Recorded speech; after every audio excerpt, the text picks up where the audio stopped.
নমস্কাৰ আমি লাইব্ৰেৰী হাইস্কুলৰ হয় মই লেন্সি কোঁৱৰ মোৰ সহযোগী নমস্কাৰ মোৰ নাম শ্ৰীমতী ৰশ্মিতা গগৈ নমস্কাৰ মোৰ নাম শ্ৰী সমাচিতা নমস্কাৰ মোৰ নাম শ্ৰী ৰচনাৰ্থ নমস্কাৰ মোৰ নাম শ্ৰী মনোৰঞ্জন তো আমি এই মডেলটো বনাইছোঁ আৰু মডেলটোৰ নাম হৈছে solar energy and hydro electricity power plant model তো আমি গম পালোঁ যে আমাৰ অঞ্চলত আমি ছাৰ্ভে কৰিছিলোঁ আৰু তাৰ ফলত আমি গম পালোঁ যে আমাৰ অঞ্চলত এনেকুৱা কিছুমান ভিতৰুৱা গাঁও আছে যোনে নেকি এতিয়ালৈকে বিদ্যুৎ লাভ কৰিব পৰা নাই তো তেওঁলোকৰ বাবে আমি ভাবিলোঁ যে আমি এই মডেলটো বনাওঁ আৰু তেওঁলোকে ইয়াৰ পৰা আইডিয়া ল'ব পাৰিব চ' যেতিয়া আমি সৌৰশক্তি আমি চ'লাৰ পেনেল লগাইছোঁ ঘৰৰ ওপৰত যেতিয়া সৌৰশক্তি পাব চ'লাৰ পেনেলখনে তেতিয়া ইলেক্ট্ৰিচিটি প্ৰডিউচ হ'ব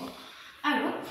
বতৰটো সদায় একে হৈ নাথাকে সদায় যে ৰ'দ দিব তেনেকুৱা কোনো কথা নহয় বৰষুণো দিব তো সেই বৰষুণৰ কাৰণেও আমি এটা চলিউশ্যন উলিয়াইছোঁ চ' সেইটো হৈছে হাইড্ৰ ইলেক্ট্ৰিচিটি পাৱাৰ প্লান্ট মডেল চ' ইয়াত বৰষুণৰ পানী জমা হ'ব আৰু ইয়াৰ ফলত বৰষুণৰ পানীখিনি ইয়াত টাৰ্বাইনখনত পৰিব আৰু টাৰ্বাইনখনৰ পৰাৰ লগে লগে ইয়াত আমাৰ ইয়াত এটা